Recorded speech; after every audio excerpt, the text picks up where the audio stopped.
everybody? This is Elegant Champagne, aka Elemental Keys, and you're tuned into Abstract Thoughts of a Transitioned Mind. And this is the In My Element series.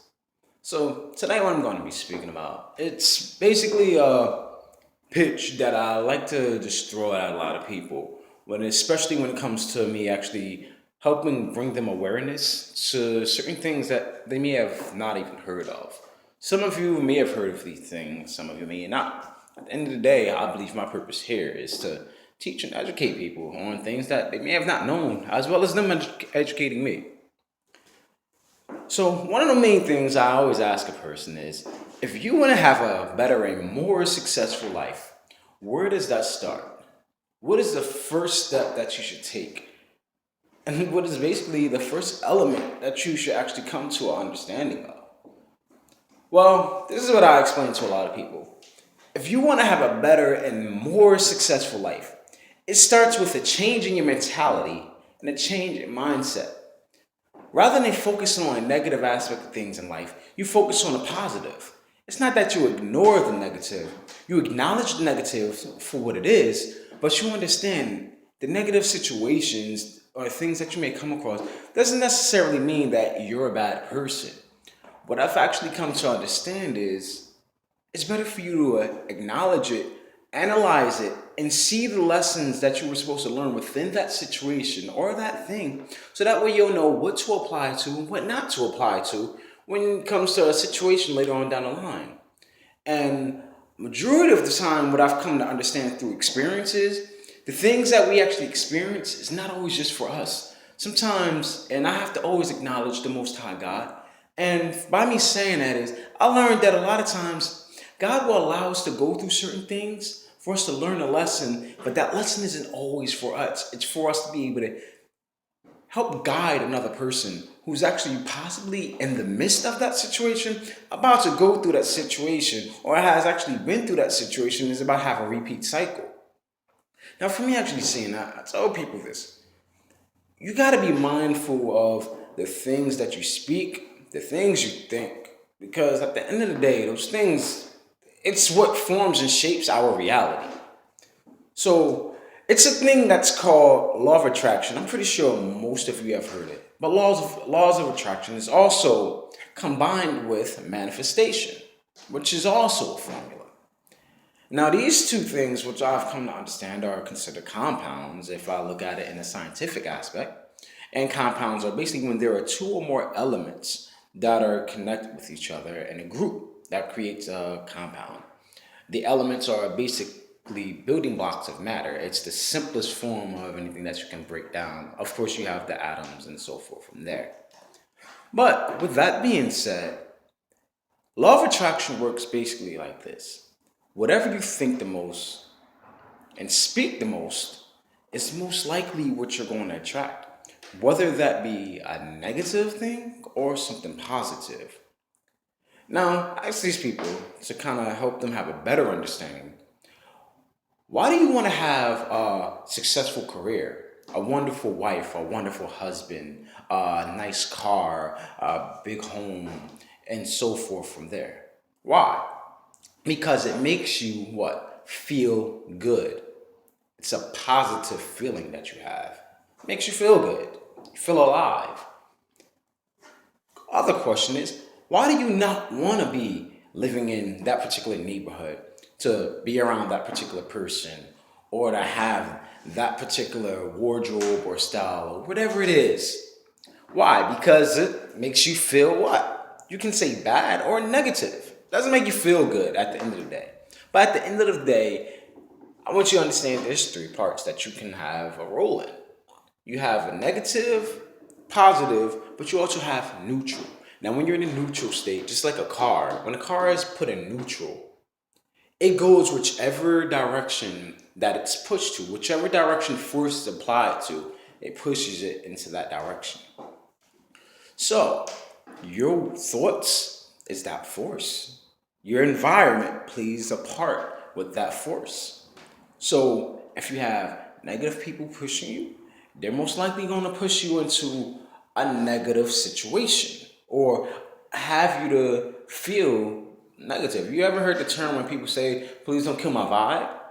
Vibe is a representation of a vibration, where at the end of the day, everything is basically vibrating. And that just proves that everything is in motion. Nothing is never really just still.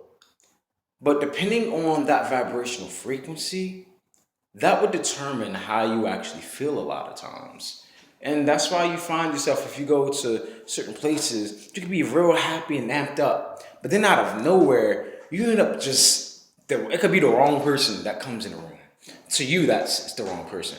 And it's like it just strips you out to where you just feel like you was just on cloud nine, and now it just brought you all the way down to where you kind of feel like sick to your stomach. It's just this heavy little turn that's inside, and you're like, oh my God, like I just have to like get out of here or get away from this person. Well, that's what that's showing you is it's a vibration. It lowers you. Even your heart rate and everything changes.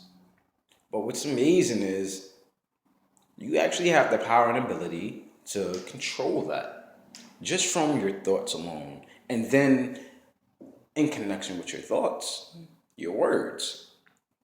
So there's a thing that I tell people to give them proof of this, where you have some people who may be religious type people. Me personally, I'm not a religious type of person. I'm more so I believe in having a proper relationship between you and the Most High God, the one that's the creator. That's my personal belief, and that's what I'm always going to stick to. With that being said, come to understand that in scripture, it actually mentions this.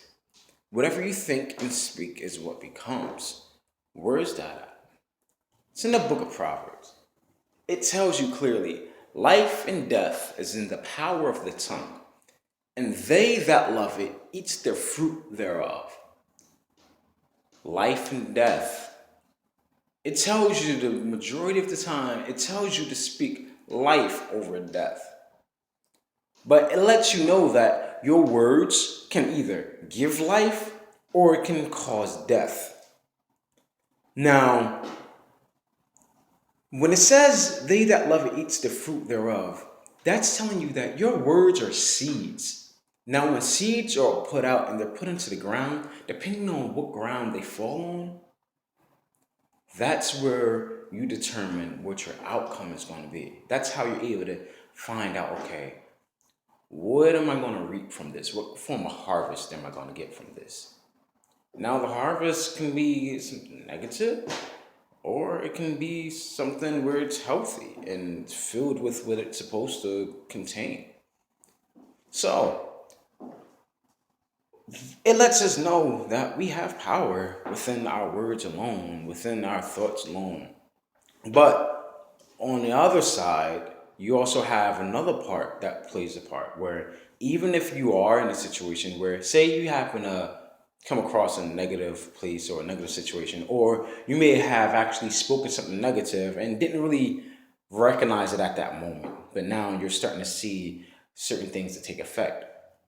What I've come to understand is it tells you also in scripture, you also have power to change that. Remember, I was telling you about that change. It tells you, speak those things that are not as though they are. So what does that mean? Even if your situation doesn't appear to be what you desire it to be, doesn't mean it has to stay that way. So what you start to do is actually, you start to speak life over that situation of death. And you have to believe it, though. It's one thing when you're just speaking something, but you have to believe it. You can't just think you're just going to say something and it's just going to happen. Sometimes it works that way. But if you have an opportunity to make sure that you put full force in that, what's the best way to do that? You have to believe it. And these are the 3 steps I tell people. When you're speaking something in scripture, it tells you, if thou shalt confess with your mouth and believe in your heart. I'm going to stop right there. Just that section alone. If you confess with your mouth and believe in your heart, it's letting you know you're speaking something, you're confessing something. When you confess something, you're basically taking ownership and responsibility of, okay, I accept that this is what it is at this moment, But I'm confessing that. But now I'm going to confess and believe in my heart of something greater. Now, when you believe, that's something on a mental level rather than just a physical. Now, when you speak words, words is energy, words are vibrations, words consist of frequency. But when you believe something inside, now that just amplifies it. That gives you more power, so to speak, when it comes to that. So now you're actually believing in your heart. Now, when it talks about your heart, it's meaning your heart as well as your mind and as well as your soul, like with your will. It's putting everything into that. So when you confess with your mouth and believe in your heart, that's working with the spiritual realm, the mental realm, as well as the physical, because it manifests. Another note to take is when you hear the word universe, what do you think about? Universe consists of every possible thing that you can think about in existence. You hear the word universe. So, if you were thinking about the word universe, you break that word down. It's a formula. Uni means one in Greek. Verse means what? A group of words or a statement. That's what a verse is. You put that together, one statement.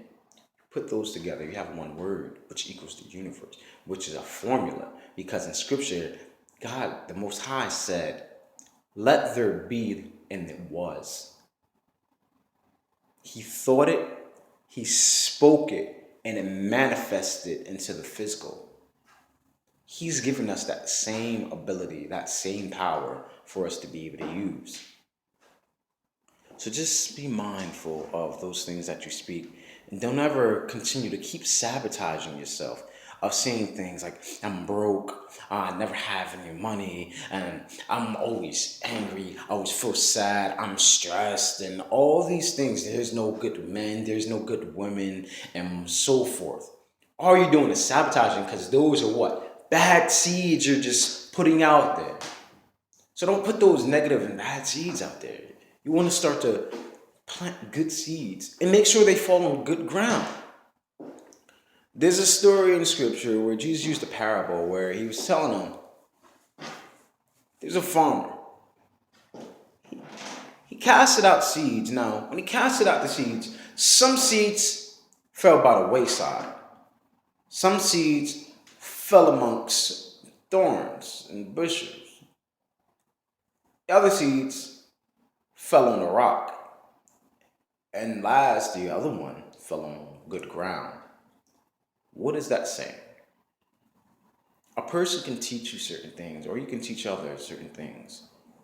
But where are they standing? What are their grounds? What grounds are they standing on?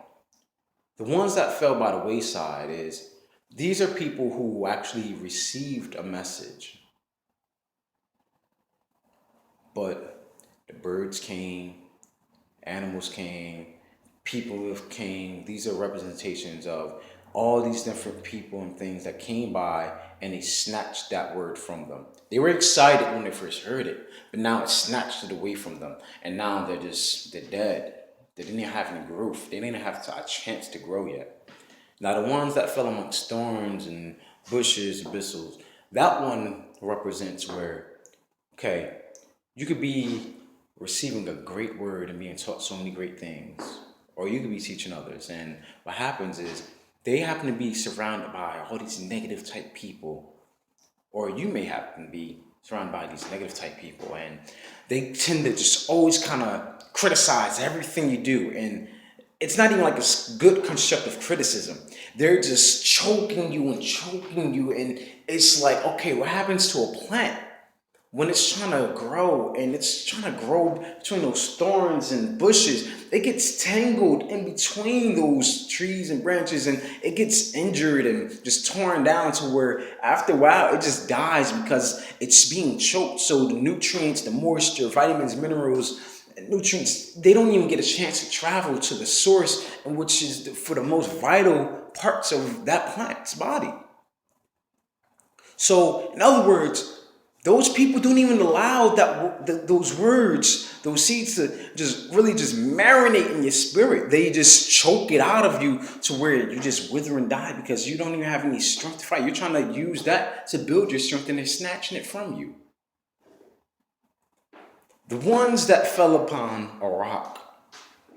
These are people who receive that word and they're so super excited and they're like, yes, I can't wait to try this out. But then next thing you know, a nice gust of wind representing life or situations comes and whoosh, it just sweeps them seeds from off of that rock. And now it's like we have two things that happen. It gets blown away to somewhere to where it can't even take root. It doesn't even get a chance for it to actually just grasp on something to anchor it down to something. And then on top of that, the other part is it's not able to absorb the moisture that it needs because there's nothing to hold the moisture, because by the time it starts to absorb the moisture, the rays of the sun or the wind or just the elements alone, it causes the water and the moisture to evaporate. So now it's just laying on something dry. So it's alive for a moment, it gets the water for a moment, but then if it doesn't receive anything within a short period of time, it withers and it dies. Or it's blown away, or it's even plucked up by a bird or whomever. But then you have the ones that fell on good ground with nice, rich, luscious, nutritious soil. Now, when that happens, it's able to take a root.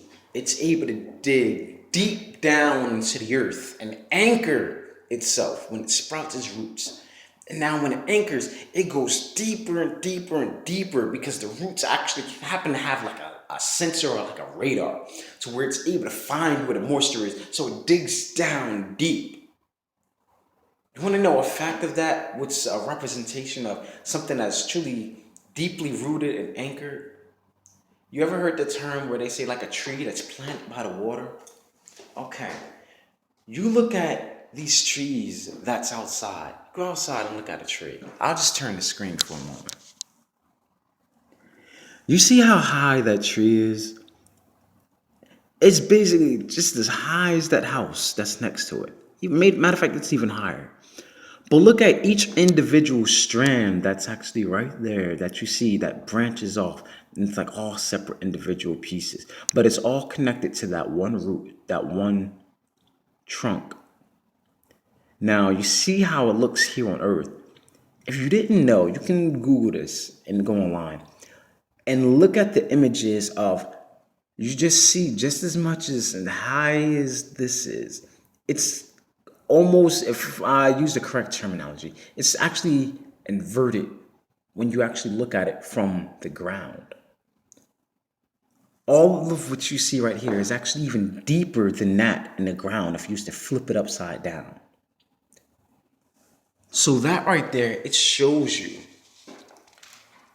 It has plenty of fingers, so to speak, toes, whatever you want to call it, for it to actually be able to grasp onto the ground and absorb all the vitamins, minerals, and nutrients and moisture that it needs. And so just imagine, in other words, just imagine you having 110 hands and fingers. There's nothing you wouldn't be able to grab or catch or just be able to hold on with strength. I mean, two hands alone is strong for some people, but just imagine you having like 100 hands, just mean to hold and grasp something. Can't nothing really snatch from you. No matter what kind of storm comes, it try to blow you away or whatever, but you're deeply rooted and anchored to where now you're like, no, I'm not letting this go. This is good ground. I'm going to withstand the storm. Well, that's what the Most High God actually desires for us to actually have that understanding. The thing is, where are your roots planted in? Don't fall victim to the things of this world and society. You don't want to do that. What you actually want to do is just focus on being who you truly are, stepping into your true self. And these are the steps, the basic elements and components that you want to first start to utilize and practice, because it does take practice. You want to start to practice with this. And I guarantee you, you will start to see a change. This works for anybody. to leave you with this part. And last, I guess, may not be the last one. Like I said, it's called abstract thoughts. It's different thoughts that come to my mind. I just have to speak it, but it all comes together for one single message. You have past, present, and future. Three parts, three increments, frequencies, and time. If you're not satisfied with what you see in your past, and you're not satisfied with that, and you look back and you're like, I really don't like what I see, then start to do something different now that you didn't do back then to create a change. Because here's how this works. I'm pretty sure you heard of your present being considered a gift. I got that actually from Kung Fu Panda. It was a movie I watched. And it says the reason why the present is considered and called present is because it's a gift. It's now. You're actually here now. It's a gift. Not everybody receives that. There's some people who didn't make it today to this present moment. So the best thing for you to do is appreciate that gift, that present. Everyone loves to appreciate. They should learn to appreciate their gifts and presents. But if you're not satisfied with your present moment either, start to speak and invest something into your future. Because the way it works is eventually your present moment becomes your past and your future becomes your present moment. If you're blessed to make it to that. But when you look back and you're actually like, okay, yes, I like what I see, continue to do even more and greater things, because now you'll create a healthy cycle and a healthy timeline. So when you look back, you're satisfied, and it'll encourage you and motivate you to do even greater things. So you're like, wow, I love what I'm doing now. I love where I'm at. Now what you're doing is you're actually speaking and blessing yourself in the present and the future. So now when you walk forward, that present moment's going to be your past, and you're going to look back and you're going to keep on doing the same thing. Like, I love where I'm at, because now you've been feeding yourself over and over of positive things. And now that's good ground that you want to stand on. So, I have to actually bring up another part. My apologies, guys. But like I said, abstract thoughts of a transitioned mind. I actually go around and actually speak to a lot of correctional facilities when I go to speaker for their alumni that they have. And I speak to a lot of, some people may consider them criminals. I just see them as students who are just still in the process of learning, so learning the lessons of life so they can actually succeed and not be in detention, so to speak. I've spoken to people who's been actual drug dealers, and I explained this to them, and I told them, if you guys don't believe me, think about this. There's not one of you that was a drug dealer that decided to sell drugs and didn't think they were going to make any money off of it. I told them, you may have woke up that morning and you were like, okay, you were determined. I'm going to make a sale today. I'm going to make some money today. I'm going to make some bread. Whatever term they use, I'm going to get that sale today. They thought it and they spoke it and they were passionate about it, because now they actually have motivation because of either something that they were pressured with to do, or whatever the case is. They were determined, and they didn't just speak it, they believed it. So when they believed it, what happened is they manifested that. They didn't even recognize that they were utilizing law of attraction as well as manifestation. They manifested that person that bought that cell from them, that purchased that. Now I'll tell them, it may have not been as many as you wanted, but the bottom line is the formula worked because you at least got something out of it. Now, sometimes when you don't get the full amount that you don't have, I just tell people a couple of things. I tell them, number one, it's either you're doing something that you shouldn't be doing, and the Most High God is actually protecting you from you getting too comfortable in doing that, especially if it's something wrong. Or there's a lesson that you need to learn that's within that. Now, that could be them because of the product that they're using, they end up locked up.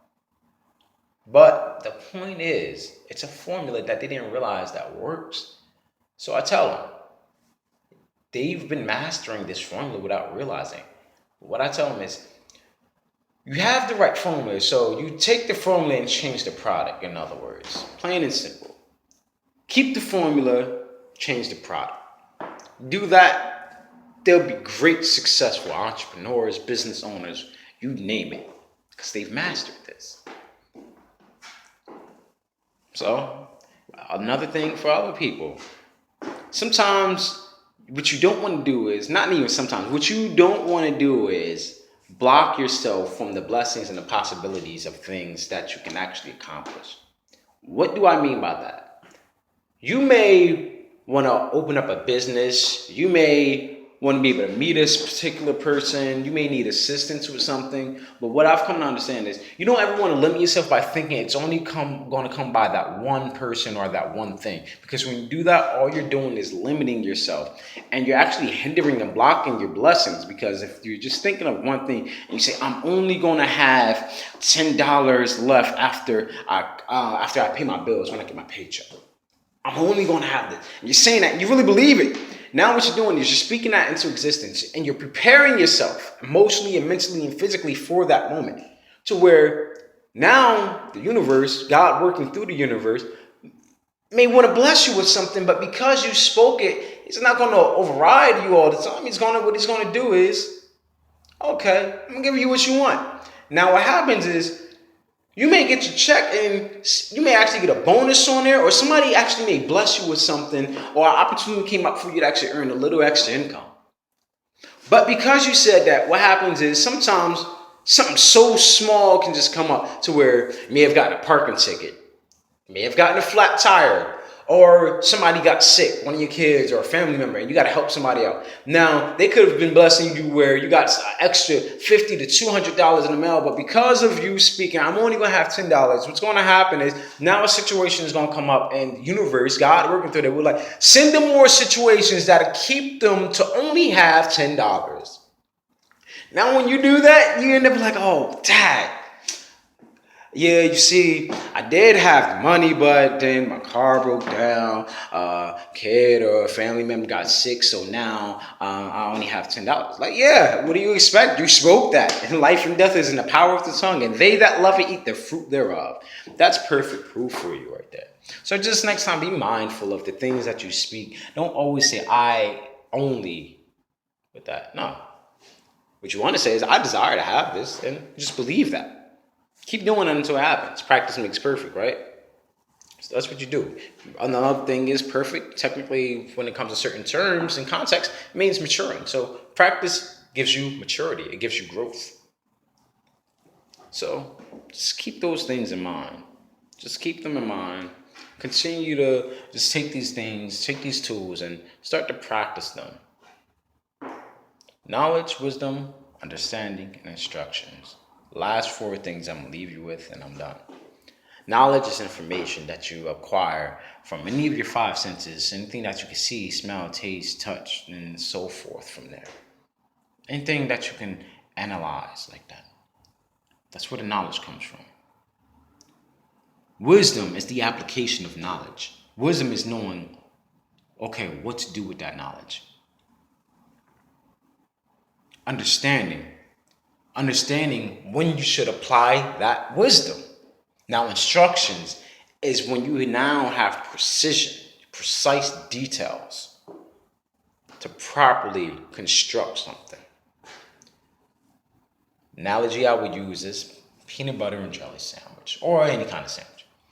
You have the bread, you have the knife, you have the peanut butter and jelly. Now, you know what those things are. That's information. That's the knowledge aspect of it. Now, wisdom is knowing that that knife is not meant to be eaten. It's meant to take the peanut butter and jelly, spread it across the bread, and then you place it on top of the other piece of bread. And if you want, you can use it to cut in half. Some people like their sandwiches cut in half, triangles. But now, understanding is, okay, now I have the knowledge, I put the ingredients together, I put that together, now I accomplish wisdom. Now understanding is, okay, now I know I have to go to work. And I'm not going to have anything until I get off. And I may have to actually do a double. So what you do is, Your first lunch break, you don't eat your entire sandwich or 2 sandwiches, whichever how many you have. You don't want to eat all of your food right then and there.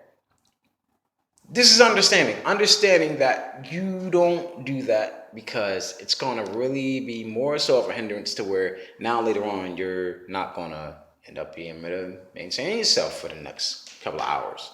You're going to be grouchy or tired, whatever the case is. That's understanding and knowing how much and when to actually take those bites for your sandwich, for your breaks. Now, instructions is following through with all of those things. Now, your instructions is, okay, first break, I'm going to eat maybe a quarter of that sandwich, just something to munch on or whatever. Then when I finally get my lunch break, okay, may have that whole sandwich or that half a sandwich, depending on how many you have at the time. You want to split, divide it.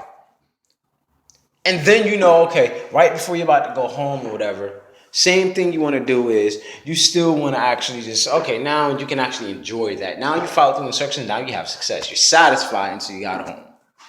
Now, doing those things, now you understand that, okay, wow, this is what that was. You've actually learned to understand, to have knowledge, wisdom, understanding, and instructions. These 4 things is which God, the Most High, has taught me to have understanding of. So I'm going to leave you guys with that. Hope this video has been a blessing to you, this audio, and many blessings to you guys. So just pray that these words fell on good ground. Remember, I told you about good grounds. And that you guys just meditate on this and just really start to practice these elements if you want to have a better and more successful life. All right, guys. Blessings, sharing, and speaking to you guys. Give me feedback. Love you guys much. Blessings. And this is Abstract Thoughts of a Transitioned Mind. Blessings.